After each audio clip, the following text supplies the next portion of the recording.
Ta-ta.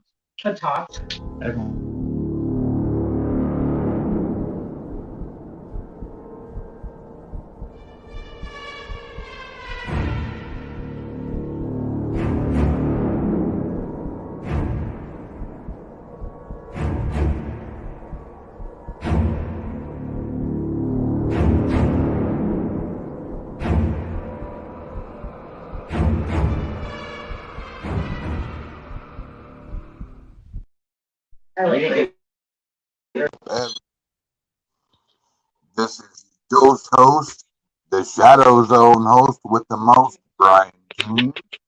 And happy Wednesday, everybody. As you can tell, I'm all by myself again. I got a surprise, and this surprise will be awesome. But before we go to that,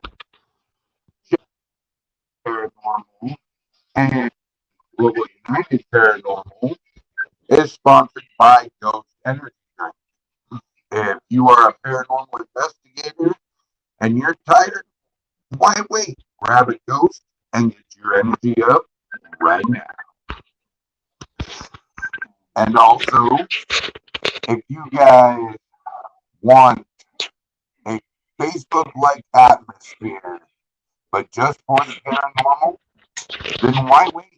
Go to your Google Play Store, download the Parapost Network app, and get your thing started today. Runs on Apple, runs on iOS, runs on Android, laptops, computers, and more. And you can download the app, then just go to parapost.net, and there you go. Guys, today is going to be a little different. You know, we're starting off 5 instead of 7. But I have a guy here that's inspiring to be a YouTuber. He does music, he plays games, and he's a real jackass. But I call him my own. This here is my cousin, my nephew, Dylan. What's up, everyone? We're going to be popping in here for a bit and asking some questions. Actually, what Dylan's going to do is when we bring the guest out, I'm going to say hi to him. I'm going to introduce him to Dylan, and I'm going to walk away.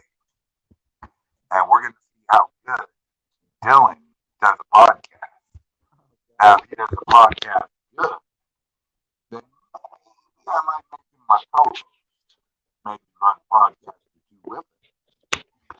Anywho, guys, we have C7 here in the back. Let's bring him on. What up, dude? Hello. Hello. How you doing? Pretty good. Pretty good. Oh, man, hang on a second. I got people trying to call in. Audio. Are you there? Yes. That sounds better. All right. All right. There we are. So let me ask you again, bud. How are you? I'm doing good. How about you? Oh, man, it's sunny. It's somewhat warm out there. It's a little above 25 degrees, so I'm all right. Wow, that's cold. Here in Florida, it was like 70 degrees today. Oh, I don't want to hear it, Keith. I don't want to hear about your sunny, sunshine, oceanfront property. I wish I was in Florida, not here. But that's great, man. You know, being 70 degrees in February is awesome. I sweat a lot during the summertime. What's that? I sweat a lot during the summertime. Oh, man, are you kidding me? I'd be swimming all year long. But, Keith, I have a surprise for you, sir. Your interview is actually not with me today. Okay. I have somebody sitting next to me here that's an inspiring YouTuber, and I'm going to give him a shot today to see how well he does. And if he does well, then I'm going to add him onto the podcast. What do you think? Sounds good. Are you interested? Yes. All right, ShadowZone, ladies and gentlemen, boils and ghouls. I'm passing off and signing out. Your guest host for the night, Dylan Ray James McClure. Oh, hello, everyone. How you guys doing? How you doing, Keith? My name's Dylan Hey, McClure. Dylan. Doing good. I have a channel called Vexed Breed. Yeah, I don't quite know how to introduce myself, I guess.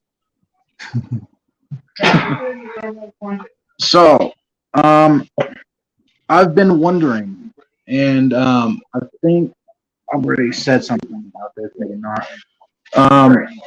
What kind of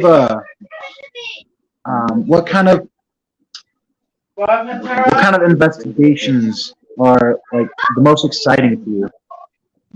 Well, I try to go to places that no one's ever been before, and I try to go to places that were well loved, places where, you know, the owner stayed 20, 30 years, and there might have been, you know, if the house is over 100 years old, there might have been 3 or 4 different owners that stayed 20 or 30 years.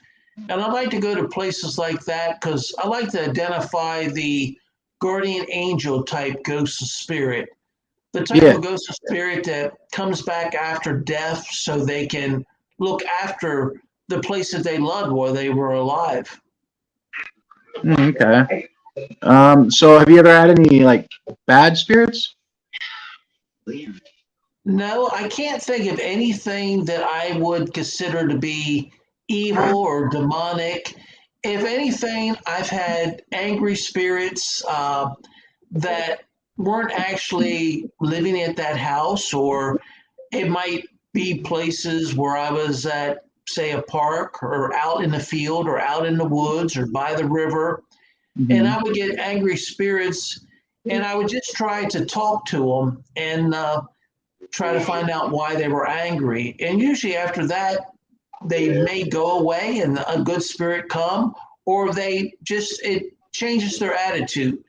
And I think so many ghosts of spirits have been treated poorly by investigators who always assume that if you're a ghost or spirit, you must be evil or demonic. And I Yeah. think they take a negative attitude towards us. It's just like, you know, if I'm walking down the street and everyone says, hey, there's that evil paranormal investigator, I'm not going to like that person or anyone who says that to me. And Oh, I and feel ghosts of spirits, even though they have no biological body and they're just electromagnetic energy, they still have their feelings and they still have their sense of what they like and what they don't like. And I know that when people mistreat ghosts of spirits, that makes them not want to communicate properly with anyone who's doing a paranormal investigation. So sometimes you have to get past that. You have to show them that you're not prejudging them. And, you know, a lot of times they'll get over that anger and communicate with you in a positive way where you're just learning about them. And I even find ghosts of spirits like to ask me questions. What kind of questions have you gotten in the past? I'm trying to think of one right now. A lot of times they'll say something about what has happened during the day. Like, for instance, if I take a hot shower and the bathroom is steamy, I'll get words like bathroom steamy. And I'll think, well, about an hour ago, you know, you can look in the bathroom mirror and see, you know, how steamed up the mirror is. So a lot of times the ghosts are right on the money. And sometimes they'll say, knee hurt. And, you know, both of my knees are in bad shape. The VA would like to do, you know, knee replacement surgery, but I want to put that off as long as possible. And hopefully we'll never have to have that done. I'm not afraid of ghosts of spirits, but I am afraid of surgery. Yeah. Anything that has to do with anything sharp or a needle, I hate it. I do not enjoy anything like that. I agree. So I got another question. Where do you see a ghost going? You know, like cleansing and everything like that? What do you think's their next journey? As far as for the ghosts and spirits, Yeah, after I you like.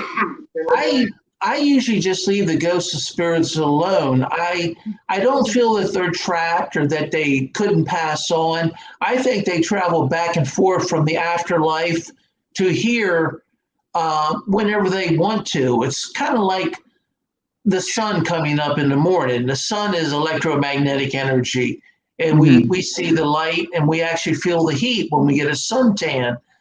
And I feel that ghosts and spirits, they can travel from the afterlife to here to visit whatever they loved or enjoyed when they were alive, or visit a person that they cared about when they were alive.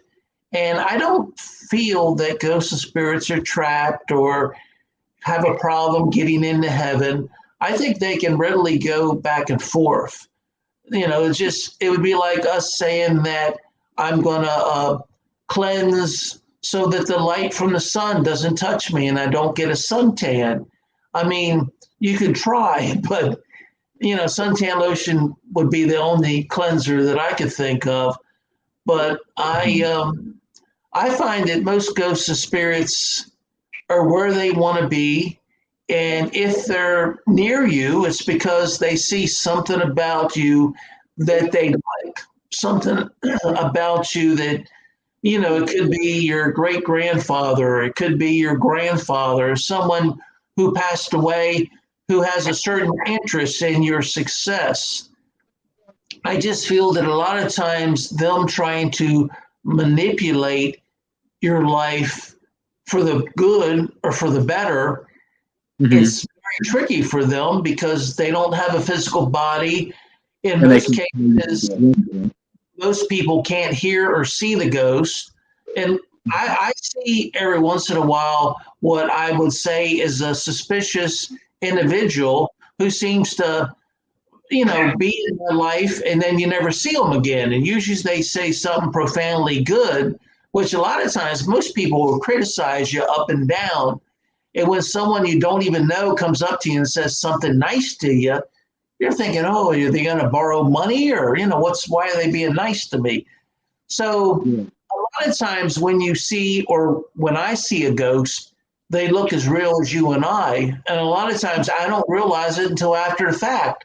I'll say, well, whatever happened to that lady who said I should go ahead and get my education and stick with it, that I would go on to do good things? And I figured, well, she must be the dean of the school. So I'll go down and look her up in the business office. And then I find out there are no elderly women working in the business office. So, then you think, well, just a random elderly woman walked into the library and said something nice to me. So I would think that that was probably a ghost or spirit cheering me on. And so there might be people out there to say they don't believe in ghosts and spirits, and they may have seen ghosts and spirits and just not realize that it wasn't a real person that they were talking to. It was actually a ghost of spirit who can look as real as you and I. So going back to the thing you were saying before, do you think ghosts can enter our world or our realm of existence as easy as walking into a house or walking outside? I think so. I don't think it is hard. I don't think they need a portal that most paranormal people talk about. I think a portal would be if you're traveling through time, or if you're a non living person or an alien who is traveling vast distances, then they would Mhm. need a portal. And I feel that ghosts of spirits are like sunlight. They can travel any place they want, and sunlight can actually penetrate certain elements of the sunlight. Maybe not the visual part that we see, can actually penetrate through us. So it's very small subatomic particles within sunlight. And I Yeah. think that ghost spirits are very, very small to the point that you might have to have a whole football stadium full of ghosts of spirits teaming together so you can see a soccer sized ball of Hmm. cold in the flared 165 thermal imager. You're probably not looking at one ghost or spirit. Hmm. So you mentioned aliens, and I'm an alien believer myself. And okay, this may be a silly question, but think an alien ship, a UFO, a foreign UFO, right? How fast do you think they can get from one universe to another? Well, my theory is that there's like a warp in space. Hmm. A wormhole will compress space. Like if you had a piece of paper and it's this long and you fold it in two, and now you just have that little thin edge. That's what the theory of a wormhole is. And Yeah. I feel that there are certain large or very dense objects that can cause a warp in space or a wormhole. And black holes are one thing. And if you can just like ride the wave of the black hole, Hmm. stay away from its event horizon so you're not crushed to death by it, I Yeah. think that it will probably either send you into the future or send you into the past. And that would be what I would consider to be a makings for a wormhole event where you travel either a large distance or through time forward or backwards. Since we're on the subject, how many alien species do you think are on our planet? I would say there's probably six or seven. And the aliens might have been here even before humans came around. They live under the water or at the polar caps. Hmm. So, and that would be places that even during the time of dinosaurs, there were no dinosaurs at the polar caps, or I guess there might have been some dinosaurs that would be able to swim. So, if there's an alien that comes from a watery planet or a planet that has very, if it, when you're under the water, you're under a very dense amount of pressure. Yeah. If you're at sea level, it's only one atmosphere of pressure. But if you're in the water, the deeper you go, there's a lot more pressure that's being exerted on your body. If these aliens are from a location where they lived underneath the water and maybe they can stand 5 atmospheres of pressure, they're not going to have any trouble living in their deepest trenches of air oceans here on Earth. Like the Mariana Trench. Yes. Hello, everyone. Thanks for joining in. Hi, Taryn. Hi, Melissa. How you guys doing? Um. So, wait. Are we still on the topic of aliens? Yes. Okay. I would So, actually, I would like to sometime in the future write a book about uh,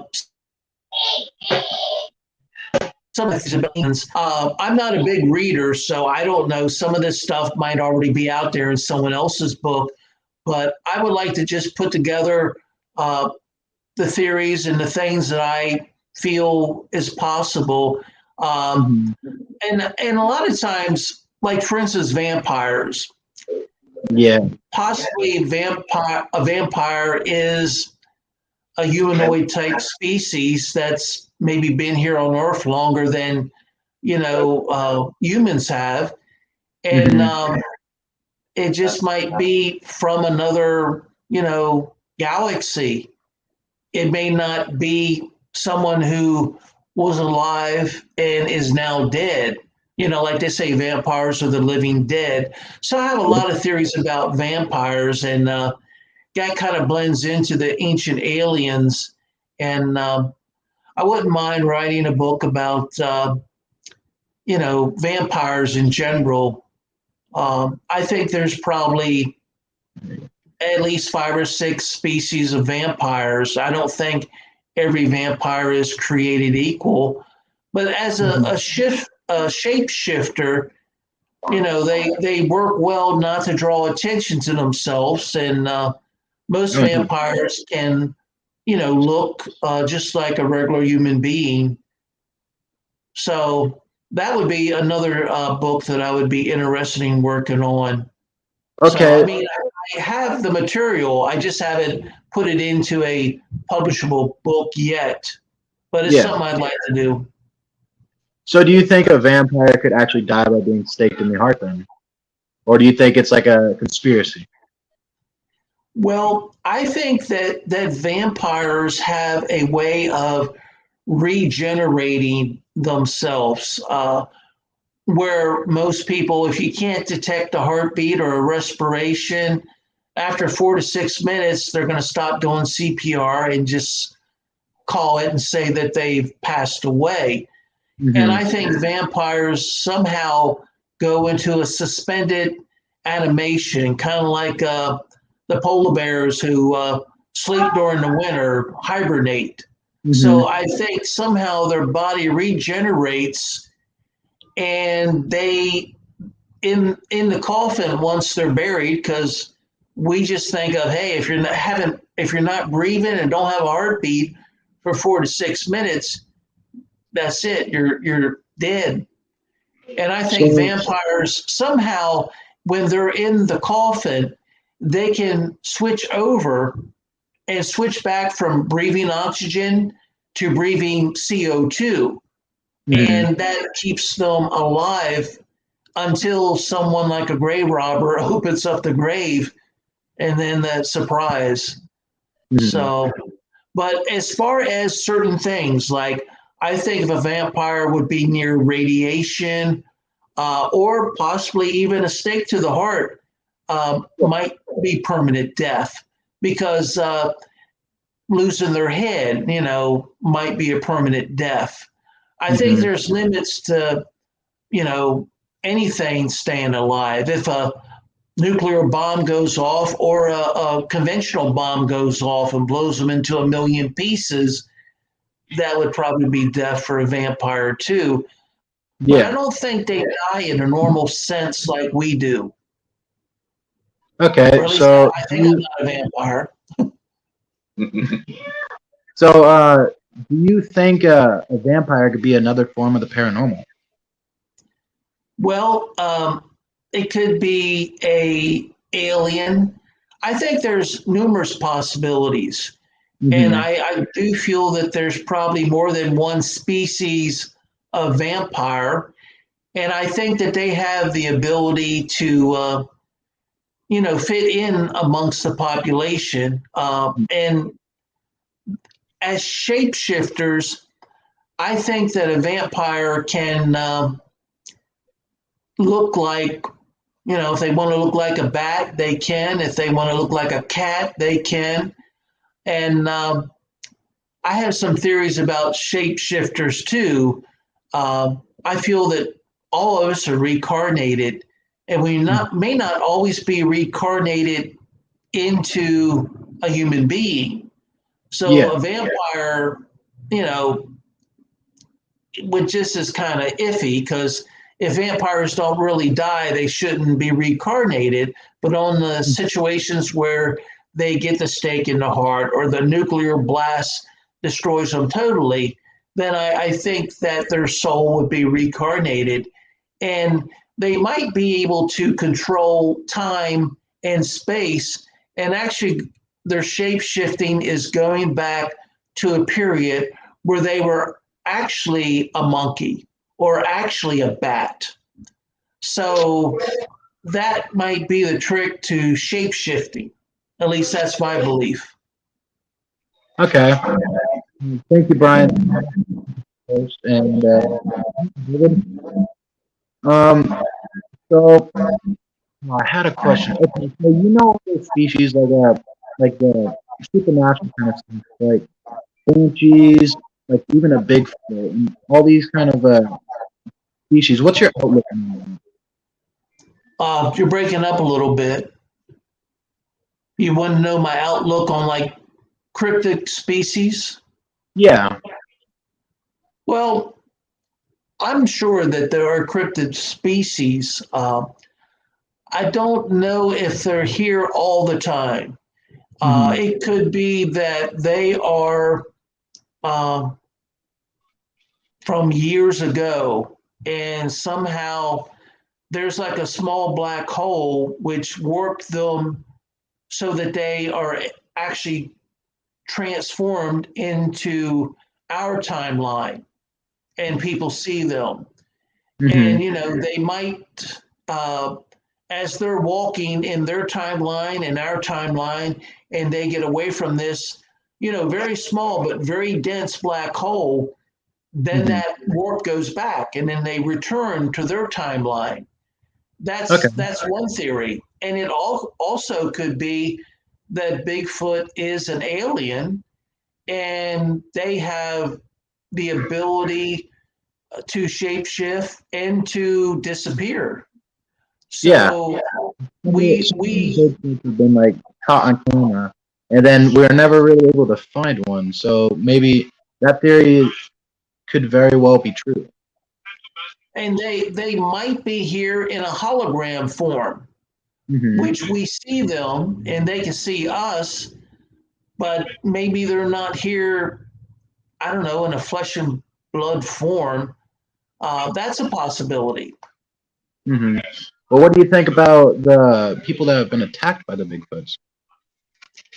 Well, I kind of question that because a lot of times, you know, I don't know of anyone who actually says they saw them or were killed by one or was horribly injured by one. So I don't know. I wish I had more time and resources to look into that type of research, but most of my research is spent, at least in the last 10, 20, 30 years, have been spent looking at the, Victorian homes where there was good ghosts of spirits that had lived there for a long time before they passed away. I haven't spent that much time researching, cryptids that much to know what other people have said. But I, as far as watching TV and what little I have read about Bigfoot, most people just have said they've seen them, but I haven't read anything about anyone actually being attacked by one. Um, Yeah. Well, usually I wish I could put something like that on the news because it like saying that a Bigfoot is real on live television. I don't think they would want to go for something like that. But also, like, I know there's like different types of Bigfoot. How many species do you think there are? well, I guess there could be as many. It could be infinite. I mean, if you could travel the whole galaxy. But as far as here on Earth, maybe three or four, and that's with me spending very little time on it. But I do know that I've heard that some Bigfoots are very dark, like black, and I Yep. have heard that some Bigfoots are kind of like a reddish brown, Hmm. and you know, in different areas. I think in China, some people say Bigfoots there are like white, like a polar bear.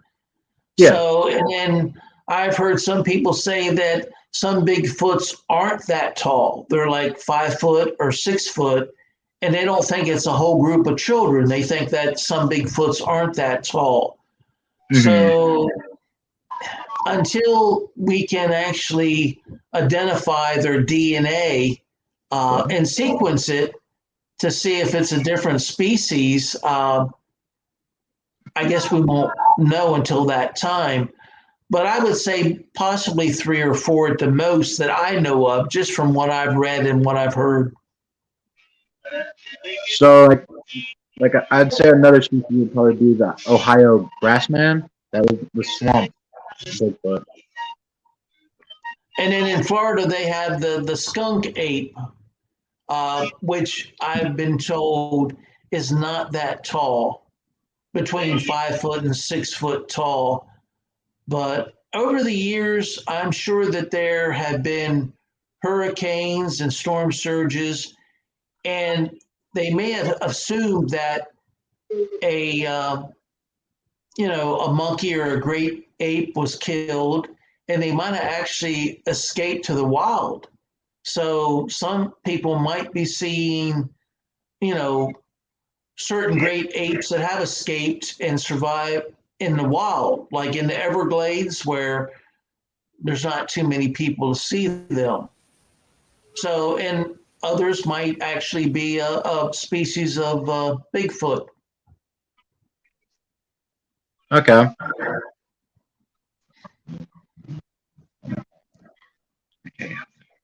Hello, Eldon. Hey, what's going on, guys? How you doing? I'm doing pretty good. Just kind of catching in a little late here. So what do we got going on? Stuff about Bigfoot, huh? Indeed.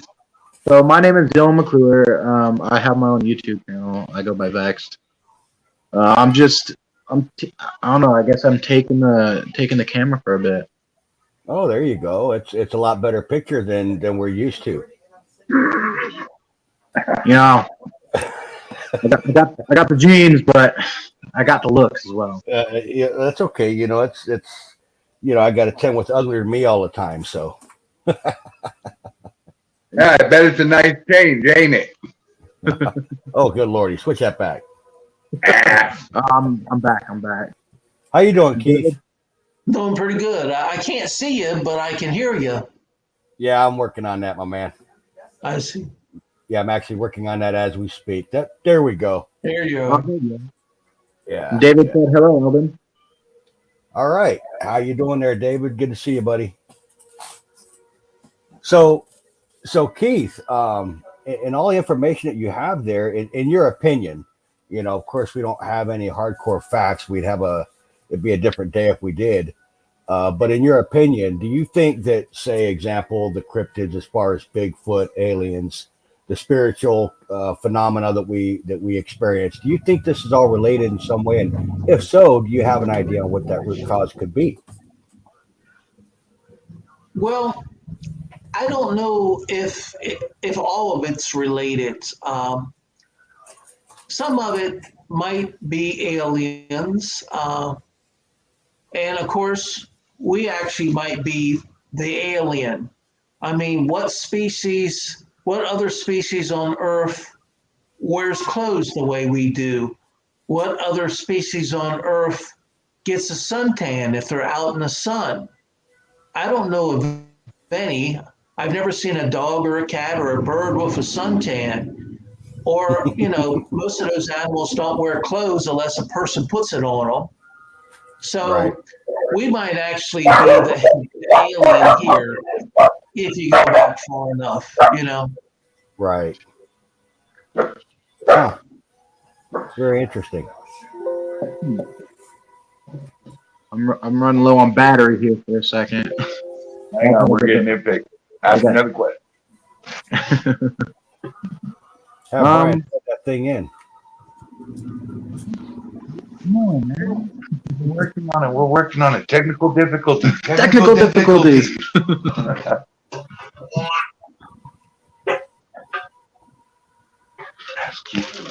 But there's one paranormal situation that I wish I could have, more experience with, and that would be the doppelganger. and the doppelganger is is like a replica of a living person, but it's actually from a ghost or spirit. Back in as early as maybe the late 1700s, uh, writers would write about the doppelganger as being the omen of death, and it would kind of set up for like a horror type book. Um, I can only say that I've saw one doppelganger, and it was a positive experience. And it was when I was in the hospital, and I was going into renal failure because they hadn't diagnosed my chronic kidney disease yet. Hmm. So I also had bleeding in my above my esophagus. And I thought that was from years of taking ibuprofen so I could stay in both the federal government and the Army Reserves and get a retirement. Hmm. And they had already done a surgical procedure to stop the internal bleeding, and they said it was still continuing to bleed. And the morning of the day that I was supposed to go back and have another surgical procedure on that area near my esophagus, the one doctor, she came to my ICU door. She never came in, but she came and she smiled. And I said, "You're smiling. That must be good news." And she said, "Yes, the bleeding has stopped." And I said, "Oh, good. I won't have to go down for another surgical procedure." So, and then, she walked away, or at least I'm pretty sure she walked away. I can't say I remember seeing it, but I had talked to her about it. She stayed my doctor for a couple years after I got out of the hospital. And I asked her right straight out, "How did you know that the bleeding had stopped that day?" And she said, "I didn't know." She said, I didn't tell you that. So I think that was a doppelganger type situation because my doctor, she's no longer my doctor, but she was up until like 2 years ago. And after the situation where I was having kidney failure, she stayed my doctor after that for about 2 years. So she was definitely alive. And the person that told me this, it wasn't her. So it had to be a ghost or spirit who wanted to appear before me and let me know that the bleeding had stopped. Had that doctor to start the bleeding again. So of course I refused to go uh, down to have any more surgical procedures done because of what the doppelganger had told me about the bleeding had stopped. And I think had the doppelganger not chose a doctor that I trust, I probably wouldn't have listened. So when they give you a message, they want to appear as someone that you trust, and they're not trying to scare you, or they're not an omen of death, at least not in my situation. Yeah, I see. That's a whole different aspect than what we're used to hearing about the doppelganger in the field. We certainly have a different outlook on what the doppelganger is and what it means for us if we see it. I mean, we all know the stories, but here you're experiencing something completely different, and I find that phenomenal. And so the bottom line is, I would not go down for the procedure. This procedure was supposed to take place about 1:30 that afternoon. And I Hmm. saw the doppelganger probably around 9 a.m. to 10 a.m. around that period of time. So by about 5 p.m., the ICU nurse had told me that if I didn't listen and do what the doctor said, that I was, could die. She came in and she said, "Okay, we done a blood test on you, and your red blood cell count is way up." So she said the bleeding has stopped. So Good. that information was very helpful because whenever you're dealing with part of the body, if it stops on its own and you don't know that and you go in, you could inadvertently cause it to bleed again. So when you're like I was, close to renal failure, you don't need to have to worry about losing blood, you know. So Mhm. it worked out good for me. I'm still here. I'm still alive.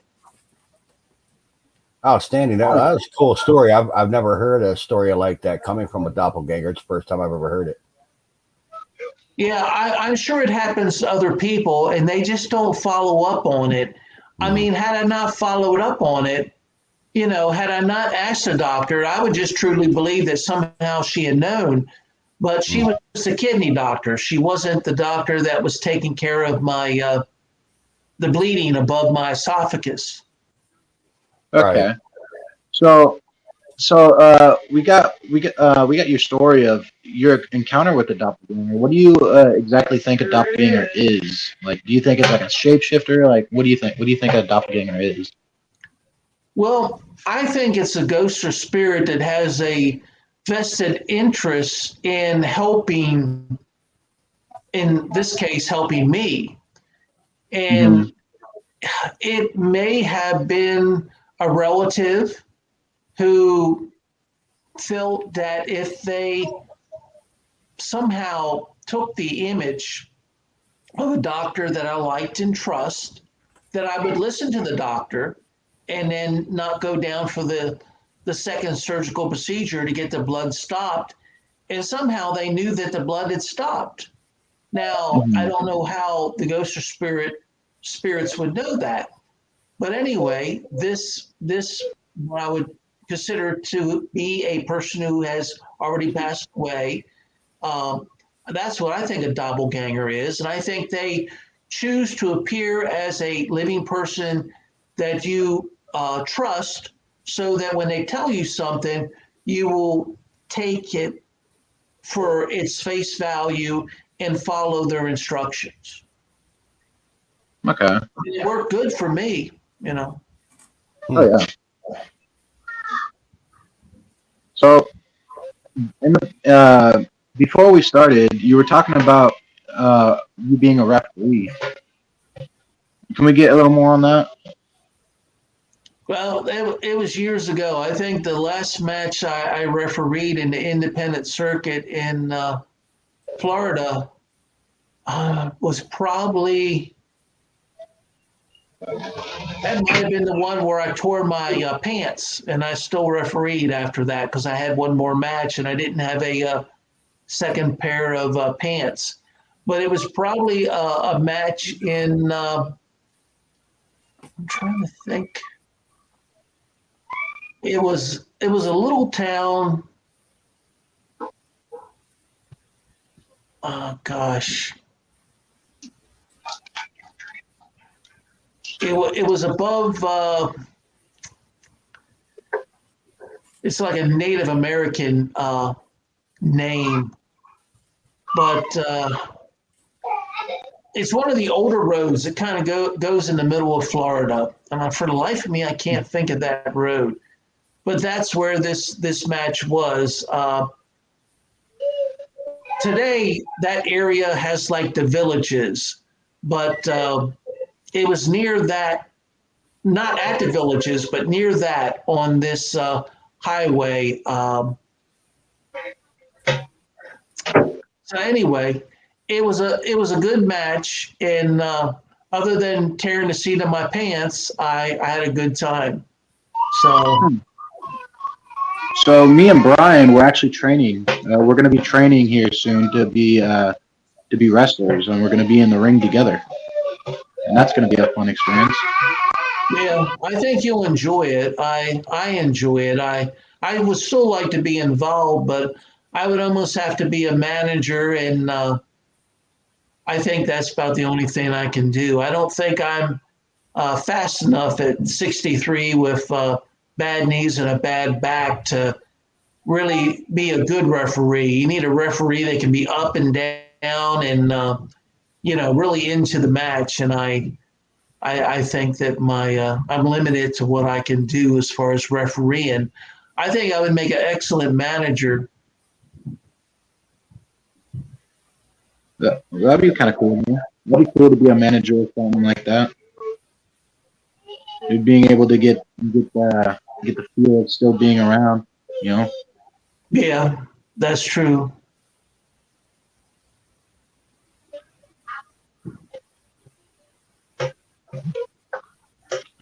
So when I was 16, I was training to be in wrestling with my uncle, and we were in a backyard uh, wrestling ring, and I was practicing how to do bump, how to take a drop kick, how to do all this kind of all these moves, and it was an experience for me that I will never forget. Even as I get older, even when my memory starts going, I'll still never forget those moments. That was like one of the funnest things I've ever done. And now I'm going to be learning again, and I'm going to be going into the ring again, and that's going to be something even more exciting for me as I go on with this journey of life. Yeah, that'll be good. I think you'll have a good time. I do believe it would be fun, and I'm very Just excited. just remember when you're tied up like a pretzel and you got that pain going through the top of your head. You remember what Keith said about you'll have a good time, all right? Well, I mean, I'm hoping to at least maybe get checked out. You know, I feel like Mm-hmm. Yeah, Hello, it is a situation where you could get hurt. So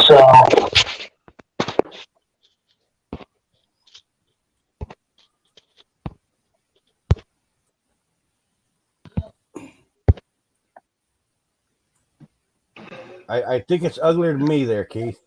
There you come. Oh, nope, nope. Got it back off of him. hello. So Keith, since we've been on the whole subject of like cryptics and everything like that, well, do you think a werewolf would be classified as cryptic? I think so. It's almost like a shapeshifter where a human, under certain conditions, can change into a wolf. And Mm-hmm. that could be somehow when they get angry, their anger is diverting back to, if you believe in reincarnation, somehow they're reverting back to the time where they were reincarnated into a wolf. And somehow it has something to do with their energy, Mm-hmm. and or some type of electromagnetic energy that's strong enough so that they travel, their actual soul goes back to a time period in which they were a wolf. Mm-hmm. So that is my theory on that. And I know most of the programs I've seen in the past about werewolves is that uh, either it happens on a full moon or it happens if someone upsets them or makes them angry. Yeah. And but So I think if I was ever being chased by a werewolf or anything of the sort, what do you think would be the best way to defend myself against something like that? Gosh, I haven't really thought much about it. Um, if I remember correctly through reading, uh, something shiny, maybe even silver, might cause a werewolf to back off. And this is the same thing with a vampire. Uh, but I would say if you're facing someone with any type of supernatural strength, you could resort to just prayer. You could resort to disappearing, hiding, not confronting them in the first place. Or you Uh, could just give them a nice old suplex. what was that now? You can give them a nice old suplex. You could try, depending on their size and their strength. If you catch them off guard, but if the animal's that big and that strong, he or she might be used to bouncing around, and it might not even bother them that much. Yeah. You do give a very valid point.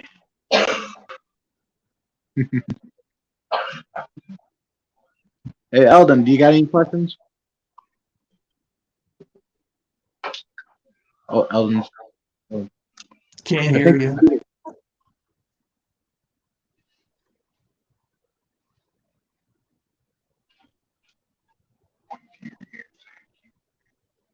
I can't hear you.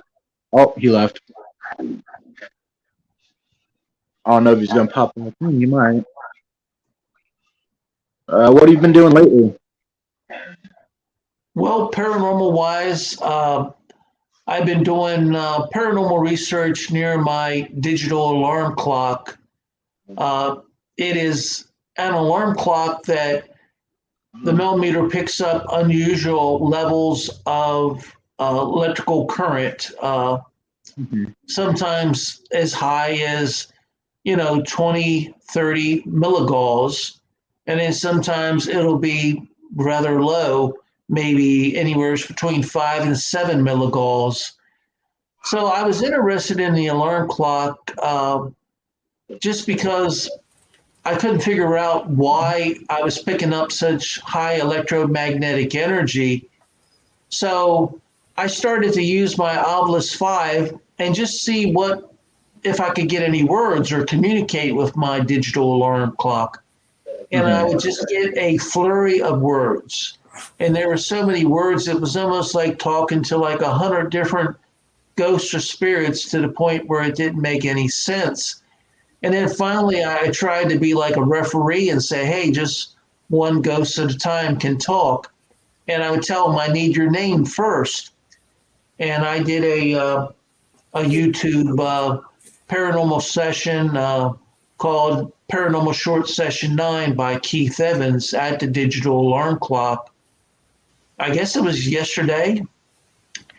And So, when I did it, I at least got 4 or 5 names, and it seemed like the ghosts of spirits were cooperating. I still got at least 40 or 50 words, and but I would tell them if everyone's going to talk and not just one person, I'm going to back away from the digital alarm clock. And when I back about 4 foot away, the words stop. So I'd say, okay, I'm going to come near the digital alarm clock within 6 inches, but I want one person, the first person that gives me their name is the only one that can talk. And most ghosts and spirits don't have enough energy to choose too many words on the mhm. Obelisk 5B. Once they run out of energy, I don't know how long it takes for them to get enough energy built up to choose a word. So I would just say that when the ghost of spirit runs out of energy, then the next ghost of spirit that gives me their name, then they have the floor and they can be the only one that can choose words. Mhm. So it Have seemed to work pretty well last night. you ever gotten a full sentence from another spirit? A full sentence with the Obelisk 5B. Yeah. Most of the time, if you get 4 words back to back that would relate into a sentence, you're very lucky. A lot of times, 3 words back to back is about all you're going to get. Um, I just feel that there's so many ghosts and spirits that want to talk that a lot of them either won't listen or haven't heard me say just one ghost at a time. But I just started that last night, Mhm. and I wanted to do that. I would get words like I was judging them. And in a way, I have to try to set limits. Otherwise, the paranormal investigation is a free fall, just a free for all of ghosts and spirits trying to talk, and it makes no sense. Yeah. So, but I feel that my digital alarm clock is more like a condo for ghosts and spirits. I've had this digital alarm clock since right after Hurricane Michael in November of 2018. And I usually take it every place I go to do paranormal research if I'm staying there a while. And it could be that ghosts of spirits want to tag along, and the easiest way they can travel with me is to make their home in my digital alarm clock so that they'll be sure that they'll be close by wherever I end up going. And that's one theory that I have because not all digital alarm clocks or electrical alarm clocks have this type of phenomenon where you Yeah. get high electromagnetic readings. And I've openly asked other paranormal investigators to tell me, to actually utilize their digital alarm clocks to see if they get similar type paranormal activity. And so far, I haven't heard from anyone. So Keith, I've got a little. I found your video there on YouTube. Do you mind if we share it with the audience for a little bit? Yeah, that'll be fine. All right, we're going to go ahead and share that, and this is what Keith is talking about right here, I believe. And correct me if I'm wrong. Am I right, Keith? I think so. Paranormal Short Session 9 by Keith Evans, Yeah, that's it. the digital alarm clock. I requested that only one ghost or spirit communicate with me during this paranormal session. I suggest that the first ghost or spirit to give me their first and or last name will be the one that will talk to me during this session. This session will probably be about approximately 20 minutes long. Today is Thursday, 24th February, 2022.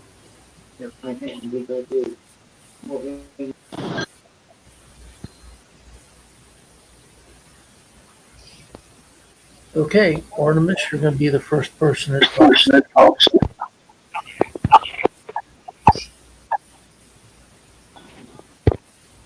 Well, I didn't get to really see the name, but it sounded like Ornimus. Ornimus, how are you doing tonight? You're going to be the only one that's talking to me. Everyone else is going to have to hold their tongue so we can have a reasonable conversation. Repeated hide branches. No sacrifices. Get that out of your head. Anyway, I want to ask you, what is your last name? Is Ornimus your first name or your last name?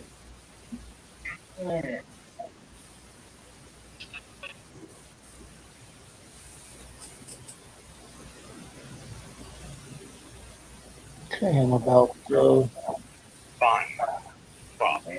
maybe a foot away from the digital alarm clock. We'll find prop. I get prop infrequently, but I don't know what the word prop would even mean. We'll find a prop. A prop is something you use in a play. It's anyway. That's more or less nonsense talk. I'm not in a play. Were you in a play? What type of prop do you want me to find? The prop could be anything that would be utilized in a play.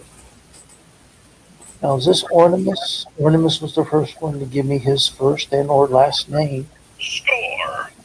Easy. Score easy? No. Anyway, make sense. Answer my questions. If you're not going to make sense, answer my questions, then I'm going to ask someone else to talk to me.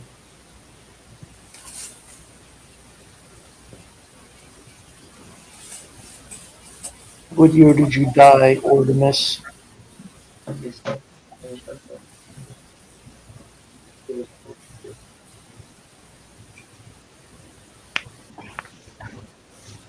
Now it's like the cat's got your tongue, huh?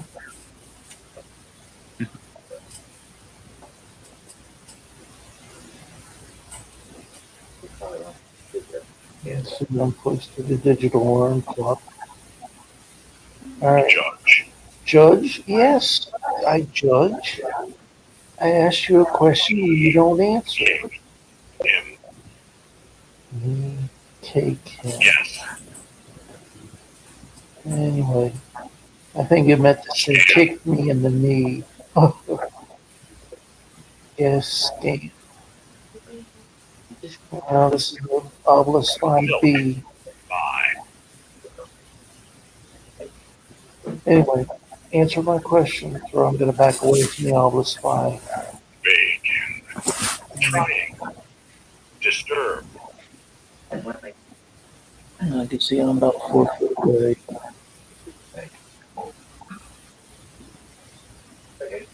Bacon, triangle, disturb. That doesn't answer any of my questions. All right. When I approach the digital alarm clock, which I feel is a location where many ghosts gather, I guess, so they can tag along with me as I do my travel around to different paranormal locations and as I travel around and promote my book, I guess they want to be near me. Okay, Mike. Mike, I'm Keith Evans. Nice to meet you. At this point in time, Ortimus, I'm only going to talk to Mike. You had your turn, Ortimus. Now I'm going to talk to Mike. And I'm going to approach the alarm clock. Mike, can you tell me your last name? If you don't know your last name, what is your favorite town in the USA?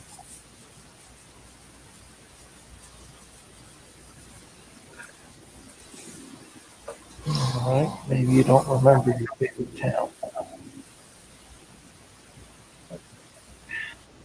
What is your favorite beach, Mike?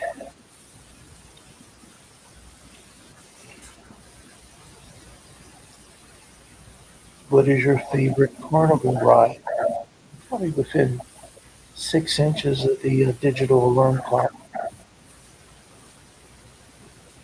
Mike, did you like to go fishing? What's your favorite fish to eat?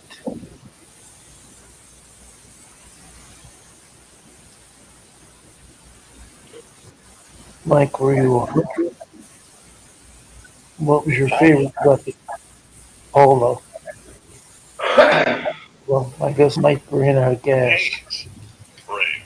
Oh yeah, I'm gonna back up because these are just words coming up and I want to ask. Paula, a question. Nice to meet you, Paula. Paula, I'll get closer to the digital radio alarm clock after I ask you a question. Paula, what was your favorite record of all time?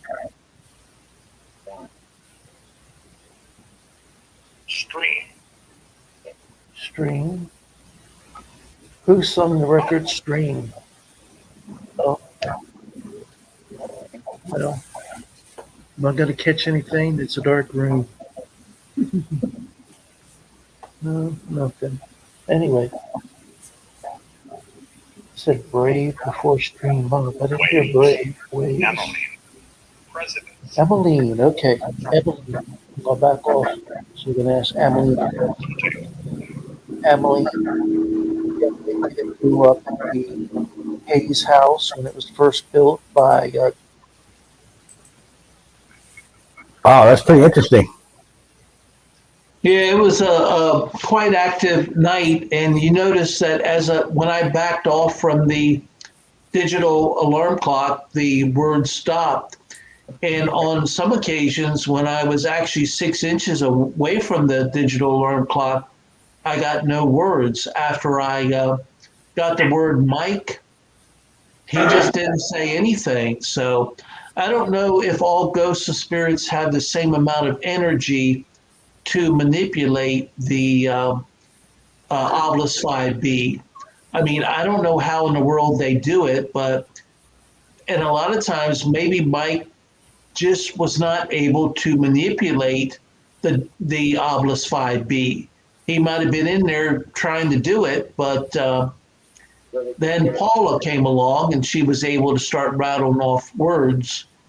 So, but I think it's interesting, and you know you're dealing with a intelligent ghost or spirit when you back off and it stops, and when you ask for names and you get a name, because getting, I guess I got 4 or 5 names during the paranormal short session 9 last night, and that's pretty good, because sometimes I might do an hour-long session and not get a name. Sometimes I go a month and don't get a name. Not recently. It seems like recently I've been getting, I would say in the last 4 months, I've been getting a lot of names. And that's something that's one of the, I have like the standard questions I asked, and I try to ask something that I think ghosts and spirits would want to respond to that's not so personal. They might not want to respond to something like if you ask them, well, how'd you die? Maybe they don't want to talk about that. But if you ask them, like, what is your favorite song, or do you like to go fishing, or what is your favorite sport? Most ghosts and spirits probably won't mind answering that. So I really feel that there's multiple ghosts and spirits that are, if not within my digital alarm clock, at least spending time near it. And Yeah, that's why I get such good activity. I found that a lot of times when you bring things up that they can associate themselves with something they're used to, something that maybe they're familiar with, that they did in life, they tend to respond better by using those particular types of trigger phrases and statements and words. I agree. And I find that ghosts remember things that are emotional to them. I guess once we pass away, we no longer have a biological brain to store our memories. That once you're just electromagnetic energy, maybe the best memories that you can obtain are the ones that were highly emotional memories while you were alive. Uh, I remember one time I was doing paranormal research at the Hayes house, and I think I was in the dining room, and I felt like I was speaking with Pat Hayes. He was the owner of the Hayes House from like 1942 until he passed away in 1978. And I think I was talking to him, and I'd asked him, what was it like during the, or what did he think about the Great Depression? And I got the word anger just right away. And I find with the Obelisk 5, if you get words that make sense, it might be like 1, 2, or 3, so, and I really think that the ghosts of spirits are talking in sentences, but somehow there's not enough energy to choose all the words with the Obelisk 5. So I don't know how they could make the Obelisk 5 more sensitive so that the ghosts of spirits would not have to use so much of their energy. Because it seems like with the Mel meter, all the ghosts of spirits have to do is be close to the Mel meter, and it'll give you a electromagnetic reading. And I have mine set for milligauss. But it seems like with the Obelisk 5B, there's like a learning curve that the ghosts of spirits have to figure out on their own, because I've never been a ghost or spirit. Well, I guess if you believe in reincarnation, I've probably been a ghost or spirit many times in the past and just don't remember it. So it's a situation where there's probably a lot of things ghosts or spirits don't remember. Even if they would love to answer you, they may not remember it. And I'm trying to think of the gentleman that wrote, I think it was Hans Holzer. In his book, he said he would always refer to it as the fog of death, where people who have passed away don't have a clear memory of certain events while they were alive. And I truly believe that ghosts and spirits would like to answer more, but somehow they can't remember it. Yeah, either they can't remember it or there's some kind of, uh, inner barrier on their side. Maybe they're not allowed to give certain answers. Maybe there's some type of rule or order over there that they can't violate. We here on Earth, we definitely have this shroud over us that keeps us from one remembering, two seeing very clearly what's on the other side. Certainly, we know for a fact that based on everything that we've seen, some people, depending on who they are, that veil is a little thinner for them so they can see some things over there. That's where you get mediums and sensitives and things of that nature. But I think in respect to that, we've got a multiple or compound, thing going on there, where, like you said, maybe they've got a forgetfulness of some things. Maybe they've got an order that they have to follow that they can't share certain things. Right. And I agree with you. I think that if they have to get permission to travel from heaven to here to communicate, they might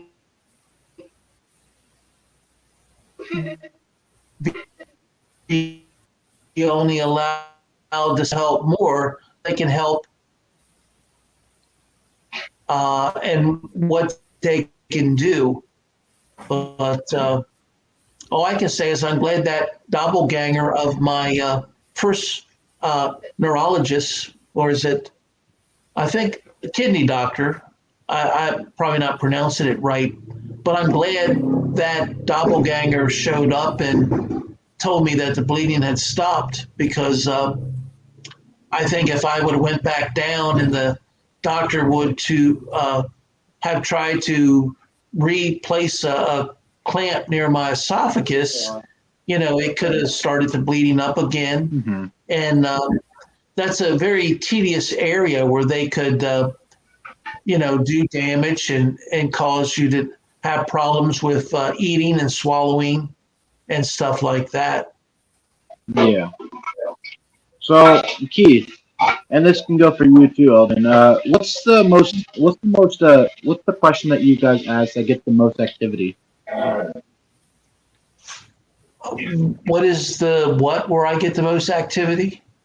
A question, like what's a question that you guys will Question that I ask Yeah. the ghosts of spirits. yeah, that gets like the most Well, activity. I'm trying to think. A lot of times ghosts of spirits will say redundant or repeat. I get that a lot. So it's that they're saying they're tired of me asking the same questions. So I'm probably getting at certain locations the same ghosts of spirits who are like fans of mine and show up to communicate. So I would say, I guess within recent time, I don't really think about it that much, but I know within recent time, I ask the ghosts of spirits what their name is, and then I share my name. Mhm. And so I guess within the last 4 months, that's been the question where I've gotten, the most paranormal activity. But I try to ask the ghosts and spirit things like, what's their favorite sport? What's their favorite song? What's their favorite TV program? And of course, if it's a ghost of spirit who lived prior to the technology of TV, you're shooting yourself in the foot.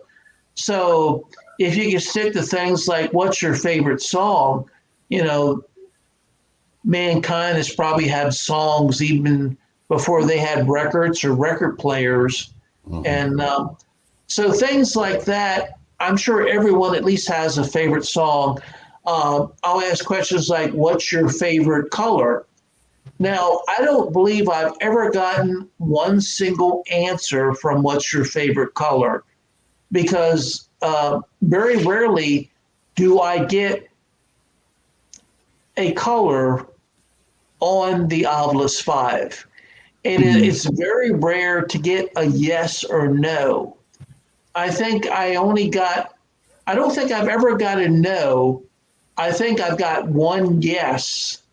And trying to remember the question that I asked. I don't think it was in an important situation. It wasn't during like the making of the book, The Hayes House Ghost or People 2, but it was just a paranormal investigation I was doing, and I was very surprised that I got a YES. Mm-hmm. So right off the bat, in general, I can't think of any pattern where I have received paranormal activity from a certain question, other than in the last 4 months, I've been repetitiously asking, "What is your name?" And I've been getting quite a few names. I think for me, the one question that I've seen, one, it gets the most activity, but in the same token, it also reveals the least activity. So it goes both spectrums. And that question is, how did you die? You Yeah. know, when that is revealed to them, an example, if they don't know that, and because some don't realize that they're already dead and gone, you know, a lot of times it becomes a surprise, it becomes devastation to them. And depending on how they react to that, is going to pretty much determine how much activity you get. Some of them will just clam up and shy away, and you won't hear another word from them. Right. Others will throw a tantrum, and you got all kinds of activity. So it kind of, I've seen it go both ways. So it's generated some of the most activity I've seen, and it's generated some of the least activity I've seen.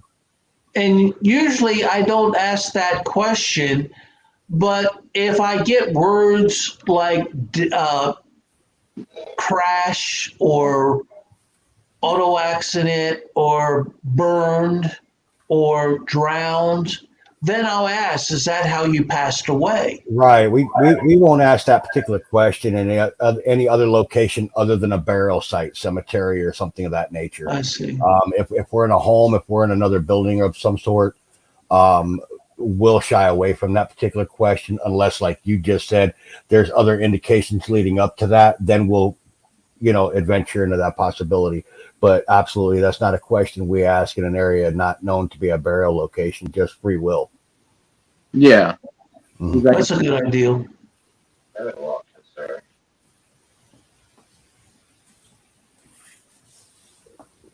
So did that answer your question?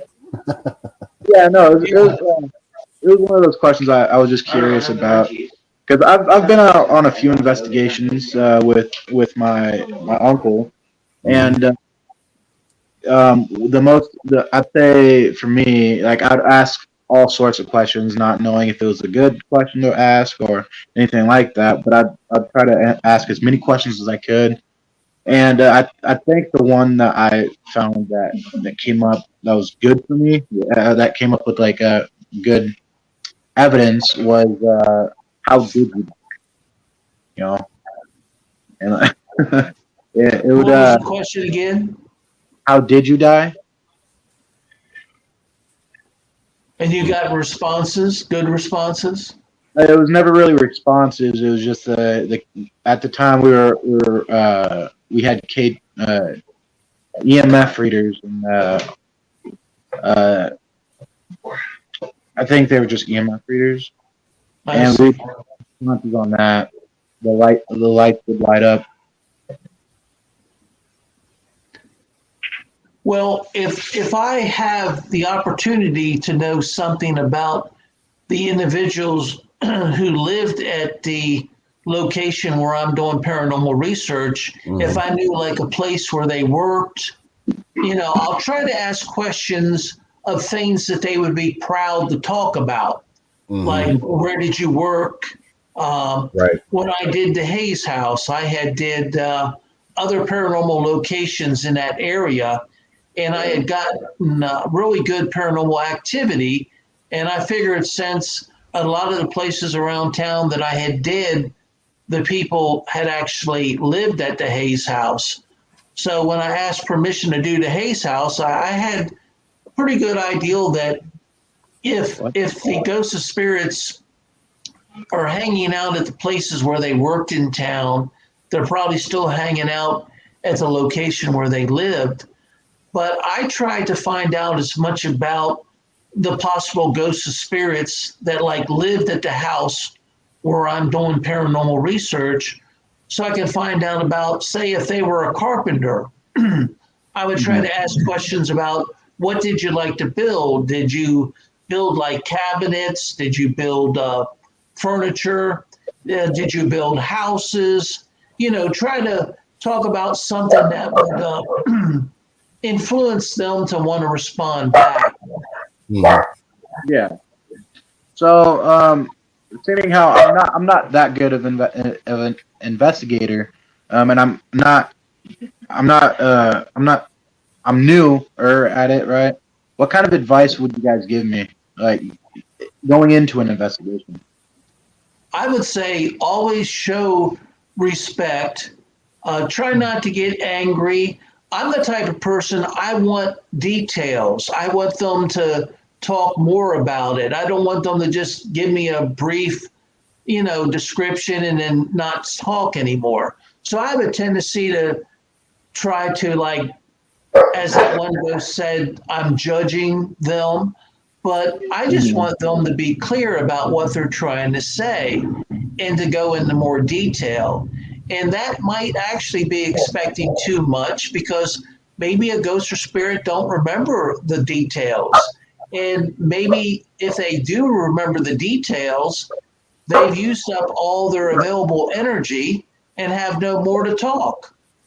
Mhm. So I might be putting them in a bad situation, and then I'm kind of like berating them for not saying more. And maybe they've done everything they could to the best of their ability. So I think to be a good paranormal investigator, you got to put yourself in the shoes of the ghost or spirit and try to understand them and what they're up against. And if you can do that, I think the ghosts of spirits will appreciate that, and you'll get good paranormal activity. But Okay. the things that I think that, before you actually go in to investigate, you've got to be aware of your surroundings and be safe. Always keep yourself safe.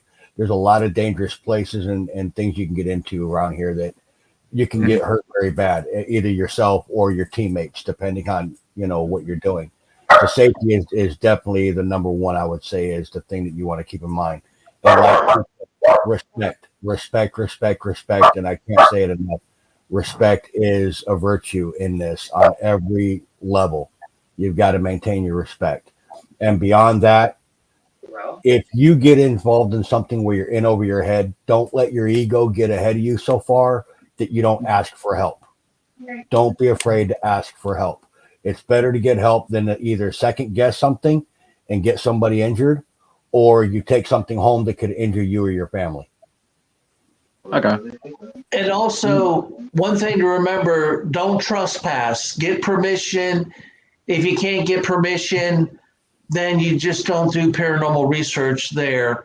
And I would say 90% of the places that I've tried to do paranormal research, I did not get permission. Some people will say, why are you doing your digital alarm clock? Well, one reason is it's good paranormal activity, and I give myself permission. So you're going to get more no's than you probably ever got in your life when you go out and try to get permission. And, which it hurts, but you don't know until you try. And I'm willing to take that hurt. I mean, I'll knock on the door of a person I don't know and introduce myself and attempt to give them a business card. But usually I can tell by the look on their face that the answer is they're never going to call me back.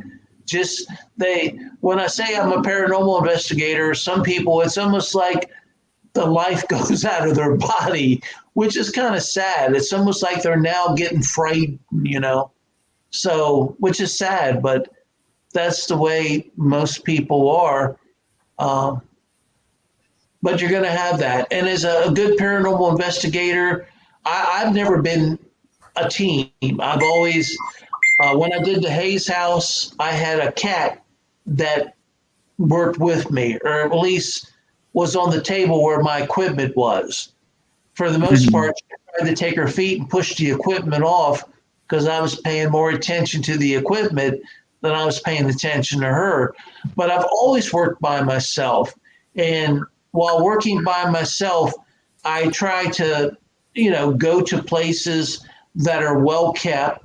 I don't go to any abandoned places because going to an abandoned place by yourself, if you get hurt, there's no one to call for help. And if you go into an abandoned building, there might be, those killer bees nesting in there. If the roof is compromised and the wood is wet, that's a good place for bees. A lot of these abandoned homes, termites. So your weight might be enough for the floor to fall in. And then you might land and break your neck and be paralyzed and die before anyone gets to you. So there's a lot of things to worry about. If you're going at night, there could be copperheads or water moccasins or any type of rattlesnake might be in there, and you might not even see it, and it bites you. So there's lots of things to worry about when you go to do paranormal research, other than ghosts or spirits or possibly something that's evil. You have to worry about the conditions. So I would say, if you have a group, you might try to get permission to do a house that's abandoned and, not secure or well kept. But I try to go to places where people are actually living and that they're not abandoned or anything like that. And but like I say, 90% of the time, I may not get a no. They just never call me back. Mm-hmm. So, Keith, what's your most favorite equipment that you use? Well, I mainly use three pieces of equipment. The millimeter, and the millimeter detects temperature changes and also electromagnetic energy. I think my millimeter can do it in different units of measurement, but I mainly use milligauss. And I also have the Flare TG165 thermal imager, and that detects, it gives you a colorized readout of what's in front of you, and the colors are based on temperature. And your hottest color would be white, next would be yellow, next would be orange, then would be red. And then as you get to purple, it's getting around 60 degrees. And then your blue would be around 50. And then 40 and below is going to be black, which is your coldest color. So you're going to, if you see any unexplained cold area, it's considered to be a paranormal situation where the ghost or spirit is drawing the energy out of the environment so they can, say, choose a word from the Obelisk 5. And a lot of times when you catch an unexplained cold spot, it's only there for a few seconds. It's not something that's going to stay there for 6 or 7 hours. So ghosts and spirits do draw energy out of the environment, but you're just like taking your flare and you're just looking at the walls, looking at the ceilings, looking at the floor, and you're almost like a person with a metal detector. And you might do that for an hour and not catch any unexplained cold spot. So a lot of people get disappointed with the flare. So what I do when I'm doing my paranormal research, I try to have the flare sitting near me. At the Hayes house and at most places, I try to sit down in the middle of the room. I think it makes the ghost of spirit feel more comfortable than just constantly walking around. And of course, with my bad knees, it helps to sit down every once in a while. But if you're sitting down and you have all your equipment there, you can turn your flare on. My flare times out in about, I would say, a minute and a half, and you have to press the button to have it, come on, and then be able to look at the environment that you pointed to see what the colors are, the temperatures of what you're looking at. So I really feel that you just have to do it occasionally. If you rely on it and do it constantly, you're probably just going to be tired of it. But if you just do a quick sweep of the room, the floor, just quickly do it. A lot of times I caught a cold spot on the floor, which the floor had carpet on it. This was the apartment, third floor apartment at the Hayes house. This was after I wrote the book. I was living there after Hurricane Michael because the place I lived at in Mexico Beach was destroyed. So when I found this cold spot, the first thing I did was touch the floor because I thought something must have got spilled there. It wasn't wet to touch.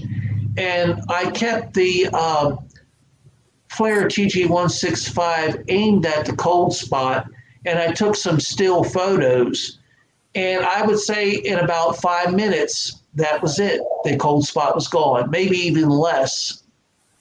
So you want to definitely make sure that if you see a cold spot, that it's not caused by the air conditioner being on, by someone who dropped cold water or ice cube on the floor, so you got to rule out that it's unexplained. But most cold spots don't last very long, and they're small. You very rarely are you going to get a big cold spot, which is like the whole side of the room. Now, I've actually been to places where people have told me that the room was unusually cold, and they were right. But I did not have permission to do paranormal research there. They just invited me in to show me that this room is always unusually cold. And when I asked them for permission to do paranormal research, they said no, but we just wanted to show you. So I have on occasion been in rooms that are unusually cold for no good reason, which is probably paranormal, but no one would ever let me utilize, my Flare TG165 in a room like that. Right.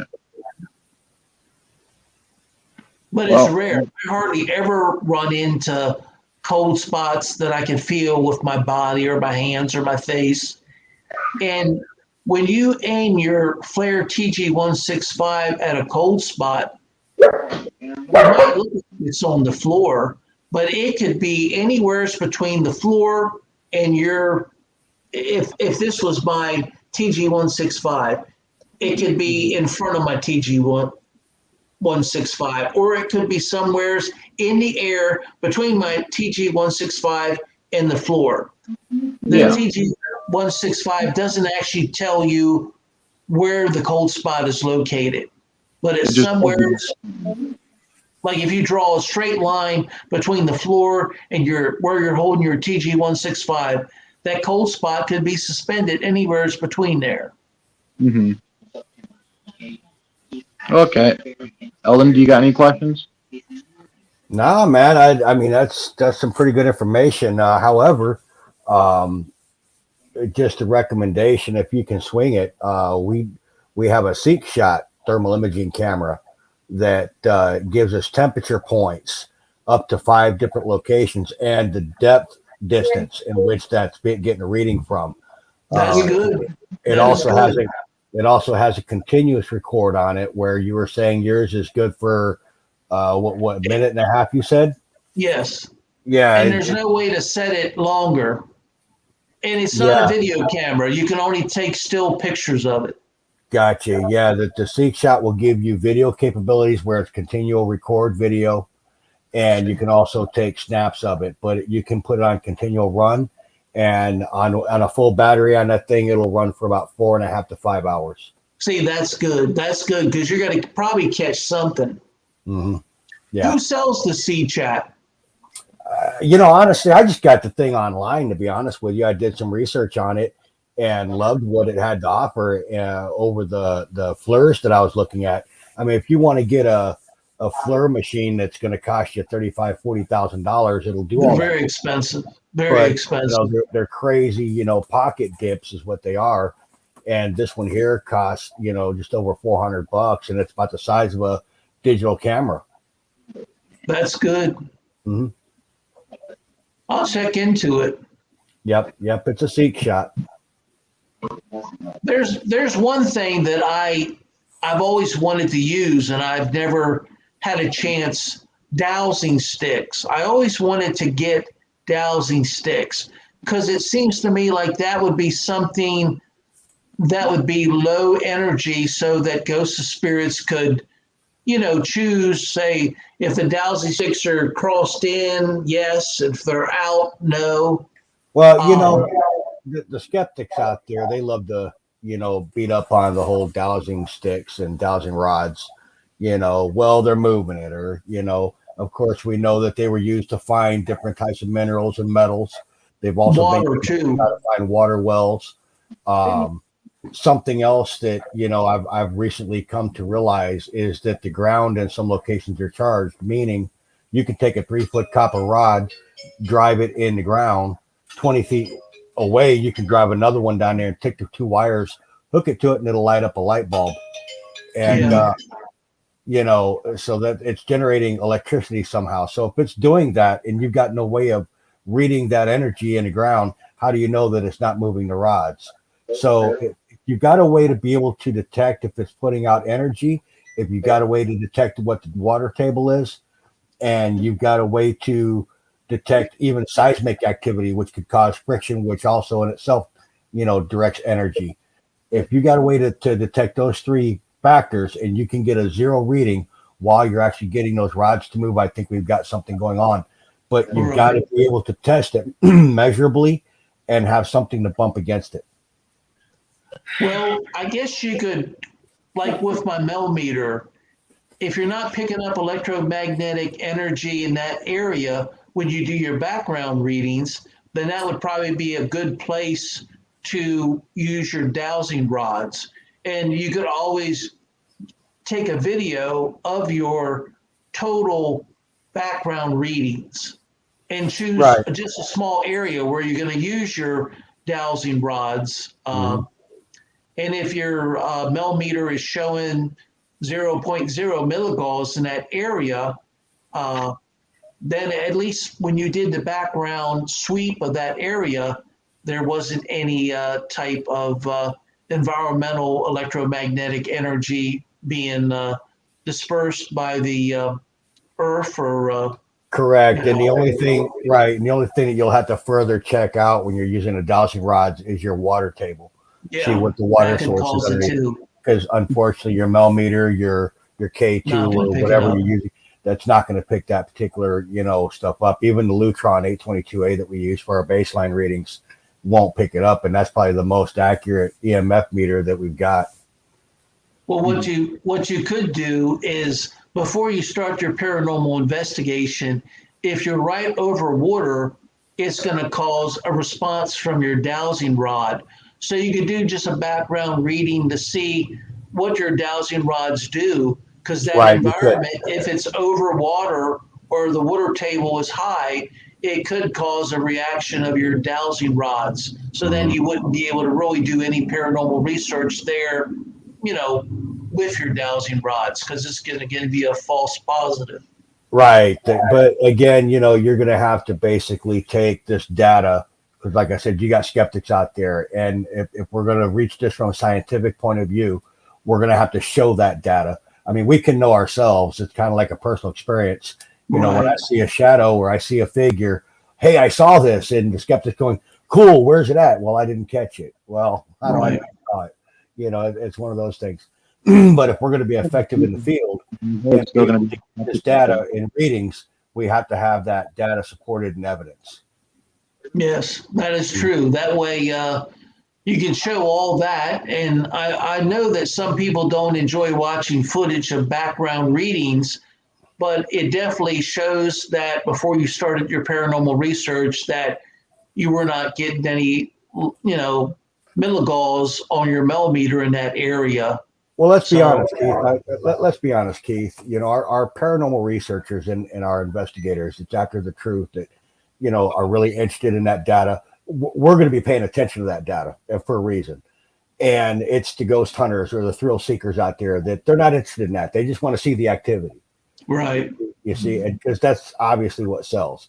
And like myself and a lot of my organization, we're not really in this for the thrill seek of it. We're not in there for the ghost hunt of it.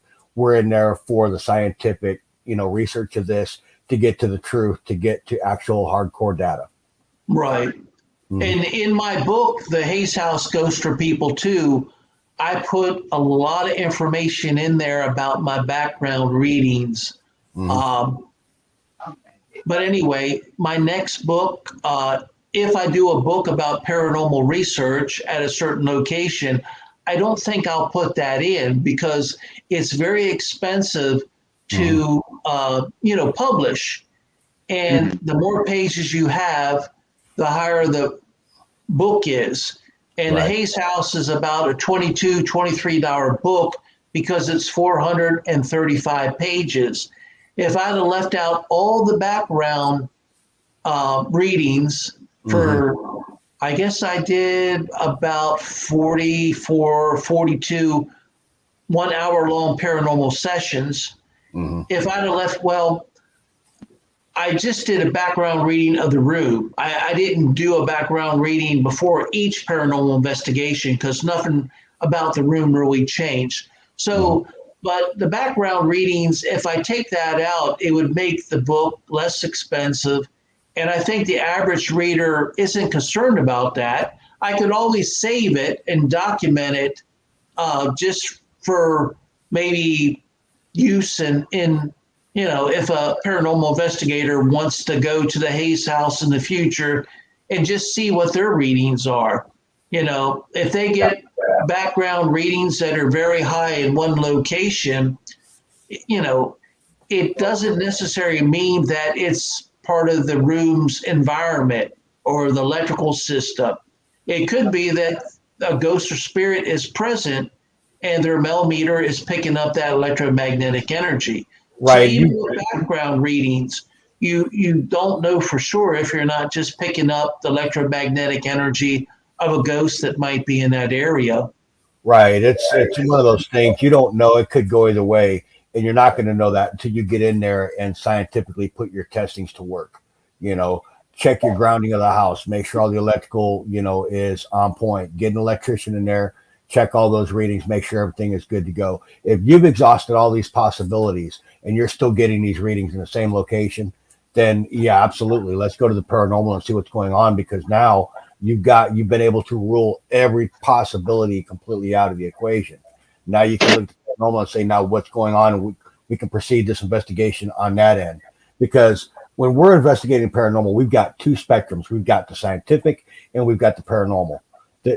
So we have to rule one or the other out. Well, to me, the scientific is the method of how you go about investigating. I feel like I attempt to rule out everything before I say something is paranormal, and that would be more scientific, documenting as much as possible, whether it be video or photos or both. That helps.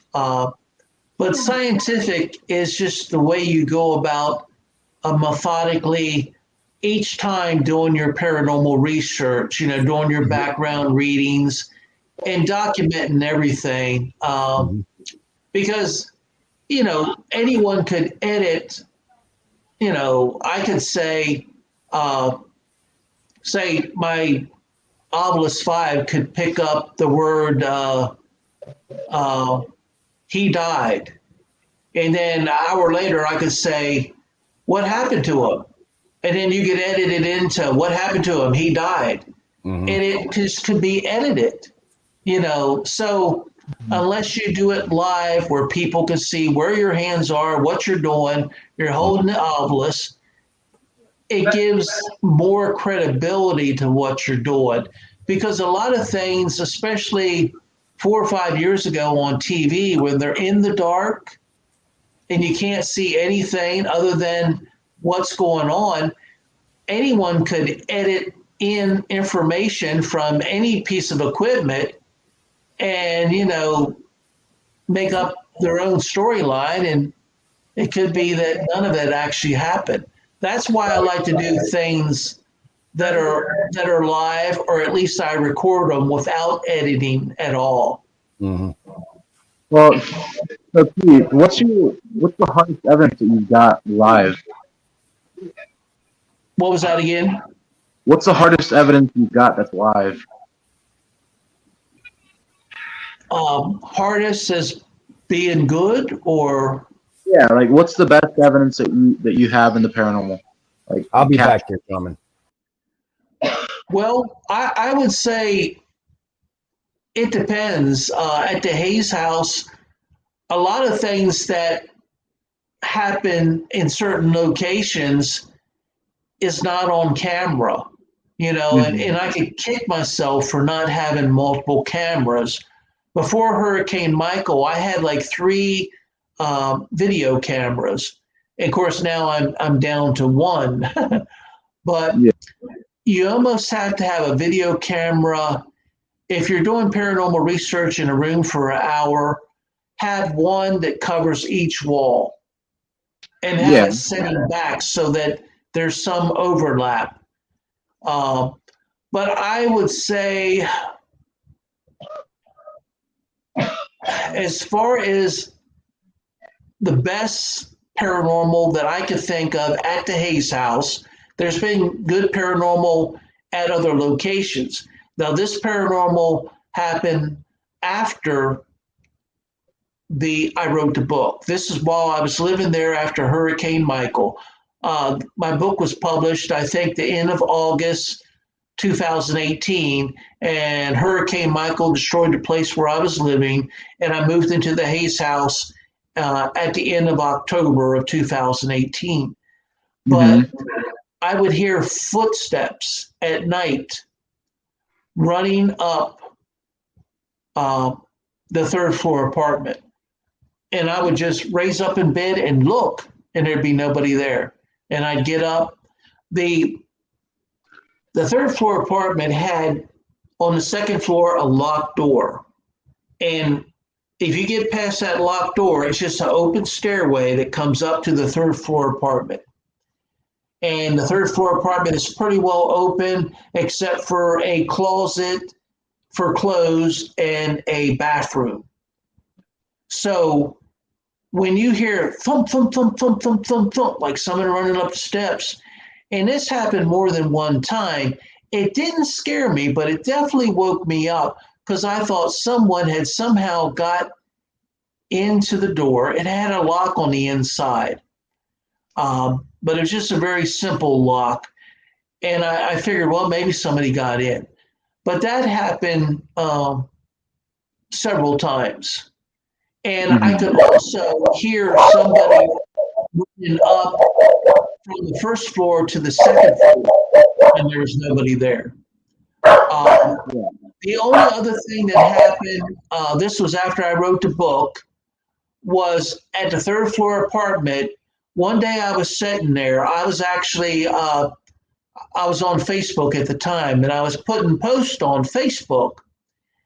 And I couldn't remember whether I'd locked the door on the second floor or not. And I was sitting at the corner of the room towards the way the room is shaped. The corner would be like towards the northwest side. And as you come up the stairs, you're on the southeast side, which is about as far apart as you can get diagonally in the room. Yeah. And it sounded like someone was standing at the top of the steps and said my name, Keith. It sounded like a woman say Keith, like she was trying to get my attention. And I was like putting posts on Facebook, and I remember just raising up and saying, yeah. Of course, there was nobody there. And I got up and I walked to the downstairs and checked the door, and it was locked. So that in the Hayes house, I've had good things, good paranormal activity that's rememberable, worth remembering, in just about every location that I went. And but that would be the things that I remember from the Hayes house, and it took place not during the paranormal research. While I was doing the paranormal research, it's hard to say about the running up and down the steps because the cat was there, but I've seen her run up and down the steps and not make any noise because cats are lightweight. But Yeah. there was also the Hayes house was used as like an Airbnb because it had three floors, and there was like an Airbnb room on the first floor and two or three rooms of Airbnb on the second floor. Plus, at the time I was doing the paranormal research, there was someone living in the third floor apartment, and there was artists that would rent space at an art studio, so they were going in and out. And there was a front and a back door. So sometimes when I would hear running up and down the steps, I would just assume that it was probably a living person, but it may have not been because I know when I was living there that it wasn't a living person when I heard the running up and down the steps. Well, you just hear them running up. I never heard them running down. So Yeah. I can't understand. I talked to Kathleen Hayes's relatives, and they said that she had carpet on all the steps to protect it because the steps will start wearing down in the middle where you walk if you don't have carpet. And they said that you wouldn't hear anyone running up and down the steps. So I have a feeling that it could have been the building that was there before the Hayes house was built. The Hayes house was built on that property in 1908. But apparently there was a fire in Apalachicola and it burnt down most of the wooden structures. So that's probably the reason why there was nothing built on that property because what was there was probably burnt in 1900. So maybe I'm hearing someone running from the building that was there before. And maybe that building might have been a commercial building. And back then, probably in that area, they would not put in an elevator. They would probably just have steps. So there could have been a third floor building that was there prior to the Hayes house that burnt down in 1900. And I might be hearing residual energy from people running up and down those steps. That's the only thing I can think of. So some theories of spirits is that when someone dies and becomes a spirit, they relive like their life. And a theory of mine is that there's multiple types of spirits, like some that are reliving their life, some that are able to communicate with other people, some that can even go on and become someone else like, in their appearance, like a doppelganger. So that's a running theory. I'm not quite sure uh, how correct I am in this, but you know, it's a decent theory. I do believe. Well, you can always work towards trying to prove your theories just by the data you get during your paranormal research. Like, I wish that I could have lived in the third floor apartment while I was doing the book for the Hayes House Ghoster people too, because I got far more good paranormal research when I was living in the house because you're Mm-hmm. there, some days 24/7. And I think when you're living there, the ghosts of spirits get to make a decision on whether they want to contact you or not. If you're just coming there to do an hour paranormal session here, an hour paranormal session there, the ghost might say, I don't know if I want to talk to him or not. So, Mm-hmm. but I feel that the running up and down the steps was residual energy. It wasn't intelligent ghosts trying to wake me up or disturb my sleep. Uh, at one time, I actually was awake. I hadn't went to sleep yet, and at the foot of my bed, to the far left of the room, I heard thump, thump, thump, thump, and I raced up and looked. Of course, there's nobody there. I had, I'm not sure what it was, but there was enough light that you could tell that nothing was walking there, and it went all the way across the whole width of the room in front of my bed. And the next day, when I got up, I'm a little over 200 pounds. I figured with this carpet, I'm going to try to stomp. And it was impossible. Even over 200 pounds, I could not stomp with shoes on to make any type of noise. So it had to be residual energy. And as you do paranormal research, at that time, I wasn't doing paranormal research. I was just trying to get ready to go to bed. And it seemed like, I guess at that point in time, I was probably going to sleep probably sometime between 10:30 and 11:30 at night. Mm-hmm. So the stomping seemed to be connected to that. And that would have been great residual energy to put in the book. Of course, the book had already been published at that point. Okay. But,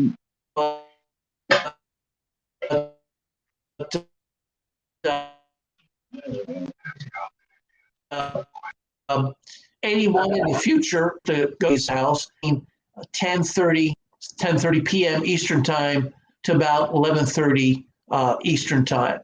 And sometimes it happened right after I went to sleep, and sometimes I just lay down in bed and it happened. So, and of course, each occasion I could see that it was not contaminated by a living person, and I couldn't recreate the sound, at least not on the carpet. Now, coming up the steps, yeah, you could stomp coming up the steps. I could do that. But I know no one could get in. I put the lock on the door to the point that no living person could get in. So anyway, I think that was residual energy. Okay. So I'm at a question. I'm wanting to know if you have anything else to say to the fans. If I have anything else, Yep. Anything else to say to the fans? I just like to say that check out the Hayes House Ghost for people too. I know it's expensive. It's $22, $23. It's available online at Amazon, Barnes and Noble, Books A Million, Second and Charles, but only online, and also Walmart online. And even though it's 430 some odd pages, each chapter is about 30, 40 pages long. Each chapter is like a mini book. So you don't have to read the book from start to finish to get the meaning. If you read one chapter at a time, you'll get all the meaning about the history so that you can read the history and apply that to the data. And I give all the, I give like a court transcript of the paranormal research that I do. So you can make your own decision about what you think about the data. And we all bring in our own history from our own lives. So you might look at the data and draw totally different conclusions. So I think it's a fun book. It was fun to make. And hopefully you'll check it out. And also my YouTube channel is Paranormal Short Sessions by Keith Evans. You saw a clip from that. You saw a clip from last night's Paranormal Short Session 9 by Keith Evans at the Digital Alarm Clock. So if you're on YouTube, check that out. So are we about out of time? About that time. Thank you so much for coming on. You've been a great guest. Thank you. Thanks for having me. You've done a good job. Thank you. This is my first time, so I'm hoping I was able to entertain you guys for a little bit. Well, it's the first of many. Oh, indeed. I'm hoping so. So thank you, Keith Evans, for coming on. I'm hoping to talk to you some other time. I'm gonna put you in. I'm gonna put you back in the back, backstage. Backstage. Yeah. Okay. So, If y'all ever need me again, let me know. I'm always available. later. Thank you.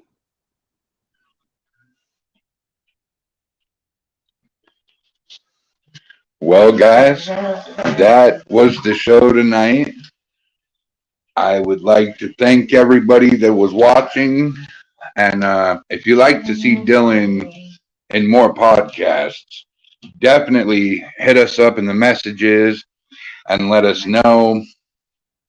Vote majority wins. So if you guys say he does good enough, then he will be a part of ShadowZone. For us here at ShadowZone, to all you boys and ghouls, have a hauntingly good night and a ghoulishly good day. Peace out, y'all.